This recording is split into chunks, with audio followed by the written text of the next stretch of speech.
A lot of times they'll have a local keys player accompanying Pastor Craig and their campus pastors. During the first service of the weekend, they operate 2 broadcast audio studios. As Sam said, Broadcast Sound Studio operates every service as the central hub for audio routing, processing, and mixing.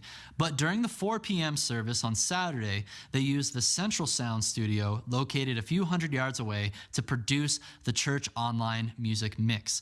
Broadcast Sound Studio still has a unique mix that they use for redundancy for church online or as a worship backup for campuses. In our worship brand, we're really focused on kind of just adding vibe. We want it to have character. So we utilize analog gear for that. It's not to say that you have to use analog gear for that. And there's so many tools you have to do, but there are some techniques that we've kind of rallied behind that you'll see both in this room and in CSS. And that is we do analog summing. All drums go to 1 and 2. Bass goes to 3 and 4. All like guitars and keys go to 5 and 6, vocals to 7 and 8, crowd to 9 and 10, speaking mics to 11 and 12, and it all just sums it down into that's what sums it into like the 2 bus for that's like my master bus, and then it goes through all my master bus processing and returns back to the board digitally. Sam built this system to minimize the number of digital to analog conversions, because every time you convert audio, it's like making a copy of a copy and can degrade quality. So in this setup, audio is only converted twice, once from digital to analog upon entering the summing processing chain, and once more from analog back to digital, leaving the analog processing and going back to the mixing console. The speakers in Broadcast Sound Studio are a pair of Barefoot Micromain 35s, and they also have this interesting little monitor with an important job. That's an Aventone mix cube, so it kind of emulates what a mix might sound like on a laptop or phone, so it's like mono, even though laptops and phones are mostly stereo now, but it's a mono mix, it's highly filtered, so it's a great way to just like pop over, especially when you're mixing music. It just does not lie. It also will tell you things about compression. It doesn't really lie about compression. If you're squashing a little bit and you're pumping, like it will make it very apparent what is happening. So it's kind of just I use it for my alternate monitor, and just I'll flip to it and listen for like 30 seconds, 60 seconds, and just verify my mix once I got it going, that my balance is intact. Because there's just a lot of things like, this room is treated well, these monitors are processed, and like I'm extremely confident in what I'm hearing back through the Barefoots. But at the end of the day, it really doesn't matter what tools we're using, what we're doing. All that matters is what's coming out of that phone or laptop, and is the message, message of Jesus clear. So I trust that speaker to kind of just tell me what's going on. It's important for the broadcast mix engineers to see and hear what's going on in the auditorium and other control rooms. That's why in both sound studios, they have multi-views that display eye-in-the-sky cameras so they can see backstage, front of house, and other control rooms. So this is brilliant. So this is, what that is, where it says encode, is that's what we're sending to campuses. That's what's going up. So we have, obviously, tone and bars are pretty standard things, but we like to leave messages. We have a weekly joke. We call it the Whopper. So from, what's the name of that movie? Gosh, War Games? Is that the name of that movie? I don't remember what the name of the movie is. Please don't put that on camera. But yeah, that's the Whopper clock. So every campus syncs their clocks to that clock, and we have a joke on there. And what's funny is that joke is super intentional. Like, it's just there to like let people know that we're here for them, hopefully get a laugh, keep it lighthearted. But that joke changes every week. It also has an Instagram account, so follow LC Whopper on Instagram if you ever want to see what's going on. We decided to have an organizational worship presence that we could focus on and really start to build what Life Church worship is. It became apparent that we needed a space to work. And Craig had met with all the worship pastors one year, and this was 5-6 years back, and just said, in 2 years, I can't remember what the goal was, but it was in a few years, I want 50% of the music that we're singing on our stages to be out of this house, come from Life Church, be Life Church original music. So he just kind of put out this challenge, and that studio was birthed kind of out of that challenge, out of that commitment to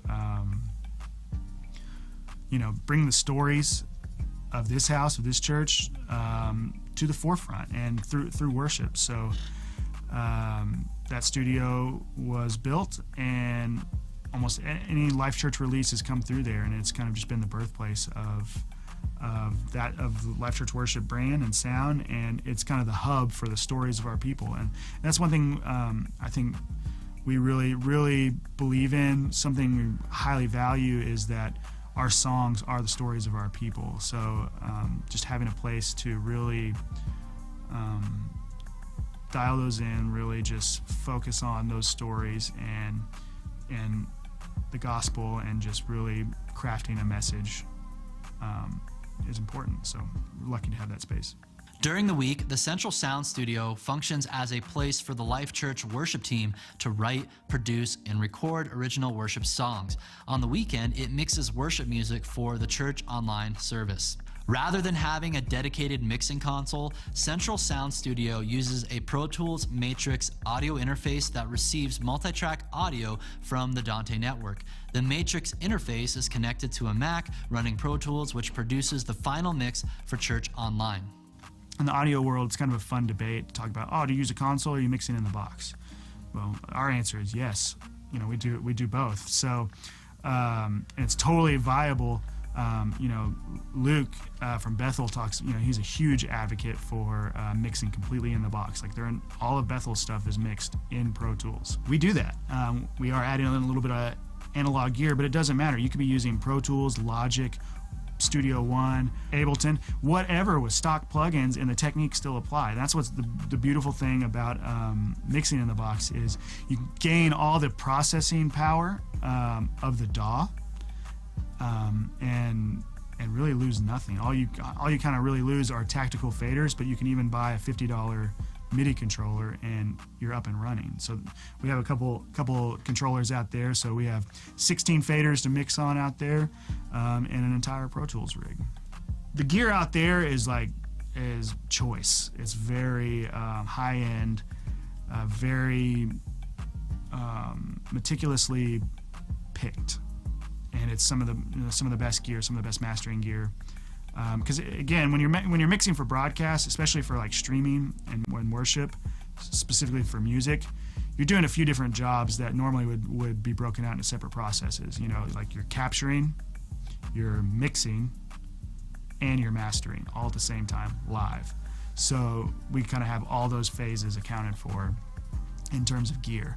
So in here, it's similar style gear, but just a little bit more on a budget. So same pieces, same type of pieces doing the same lifting, but a little bit more budget friendly in this room. And seeing as that, like all of our album work, all of our worship releases go through the other studio, it just makes sense to have that gear out there.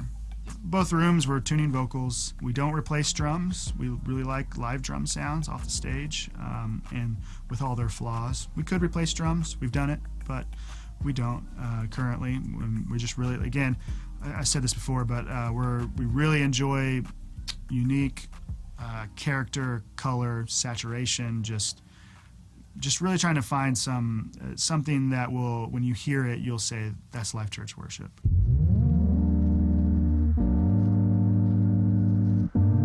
There you have it. That's all the tech infrastructure the team at Life Church uses to produce in-person and online worship gatherings from the Edmond campus.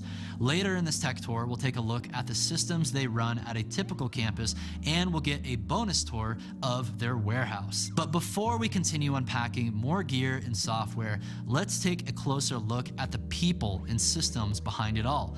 Because sure, the technology is fascinating, but what really stood out to me was the teams and systems they put in place to support it all. Right, yeah, so our team, we have 35 campuses, 11 states. Our entire tech staff at Life Church is 8 people. That's it. We have 8 guys that do the whole thing. And you would think, well, with a traditional church model, you have a full-time tech person at every campus. So our tech team must be 35 people. And the reality is it's only 8. And even going further, our service and support team, like the guys who wake up and their mission, their passion is to support campuses, that is only 4 people right now. So when we're thinking through the design process and how we support campuses, we do a ton of remote work. So we try to incorporate as much remote capability into our system design as possible. So a few years ago, we had a video switcher that we could not remote into. And so we said, you know what, it is probably more beneficial that we change out our video switching infrastructure so we can remote into it. So on Sunday mornings, if you have a problem at your campus, you can pick up the phone, give us a call, and I can be at my breakfast table throwing down pancakes and sit there and help you, reset your switcher.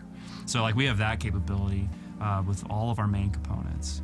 And then with the system design in particular, we like to get really deep in the weeds where I can pull up a plan set and look at as far as like a wire label, like V2004.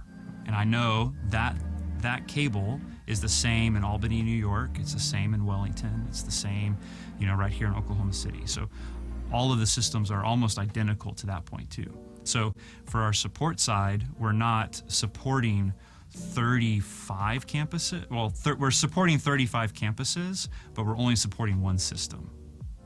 So our team doesn't have to go like, okay, well, wait, what do you have at your campus again? Like that, those conversations don't happen because we've been so intentional with, picking the right gear and keeping things consistent. We have a team of 3, which I'm on, which is the broadcast support team. And our goal is to make sure that all the broadcast focused gear is up and running, that it runs correctly, it's smooth. We allow our directors to be able to come in and have a working system, to be able to just come in and do what they do very well. And then we make sure that all of what we're capturing is being recorded and captured appropriately and being sent out appropriately to all of our locations and to Church Online.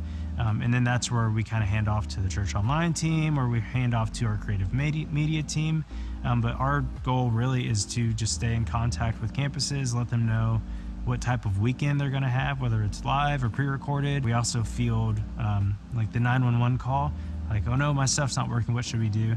And we'll field those questions, and we use Microsoft Teams to stay in contact with them. So every Saturday and Sunday morning, they see me check in with them and kind of give them a quick update of what's happening in the weekend. And we let them post any questions they have about the rundown. And then that's in a 411 channel, and then a 911 channel is that, oh no, what's going on? And then in order to keep everyone kind of feeling like they're in the same team, which is kind of hard when you're in 35 places, we have a volunteer tech chat where they give a lot of encouragement to each other, or they can really remark on what's happening in the message, like that really, man, that was powerful, or anything like that, or how are you guys doing? Good morning. And they actually use that space to connect with each other from all over the country, which is a really cool thing to see and be a part of. And what's even cooler from the side of us, where we're trying to support all the campuses, is if someone has a question, a lot of the campuses have some really good tenured people who know the answer before we can even get back to it. So it's a really cool space for them to open up and be able to ask questions and have some peer-to-peer feedback, communication, and help, and really empower the volunteers to be able to take things in their own hands if they need to sometimes. And we're just here to assist. So it really is just a further model of how it's been set up, where we want to have the resources to give the campuses whatever they need. And that doesn't always mean a person on the ground, but it does mean we get to empower a lot of people to take ownership of their gear, of their campuses, and of their teams, and really, really further things at their individual campus. So it's a cool thing to be able to kind of track and watch every weekend from afar, and then just be there whenever they need a hand. Part of my growth was learning that my value is not in running a console. It's building people and building teams, and that's what this team is different. We're not the tech team that runs things. We're the tech team that empowers and builds teams. It's on our walls. We build leaders up, and we send them out. And it's a really that is what's different about our internships and just the culture here in general. So can't lead a church with 35 locations by just being the audio guy. So you learn how to empower others and pour into them to be able to take a step back and watch what God can do when you actually let go of things a little bit more. So I think relationships are just so important. That's what we're about. We're about relationships. We're about most importantly our relationship with Jesus, but even with our relationships with each other. So for a younger guy coming up, I mean, we say this a lot around here, but relationships are greater than applications. Does it make sense? You might see a job posting and you want to apply for it. If it's something close to you, go there. Show up, just show up. Even if you're not don't care about getting paid, don't care about a title, don't care about anything, just go there, jump in, see how you ask, say, how can I help? And when somebody says something to you, say, good to know, how can I help? What can you do to put yourself in a position to serve and gain equity and gain knowledge and gain experience to kind of further your career and your ability to serve, because that's what we're doing. We're all just serving the mission, and the more you can just get in and get involved and meet those people and make those connections and just be willing to do whatever. Be willing to pull cable. Be willing to crawl under the stage. Be willing to ride some faders if you need to. Be willing to submit to somebody else's vision and execute it at a high level. So I just think it's all about just being available and buying in and just maintaining a servant's heart. This commitment to raising up leaders and building efficient systems is evident all throughout the Life Church organization. If you've heard or read any of Pastor Craig's teachings on leadership, none of what you just heard from Ross, Matt, or Sam will come as a surprise. But it's astonishing to consider how lean their tech team is despite the size of their church and its many locations.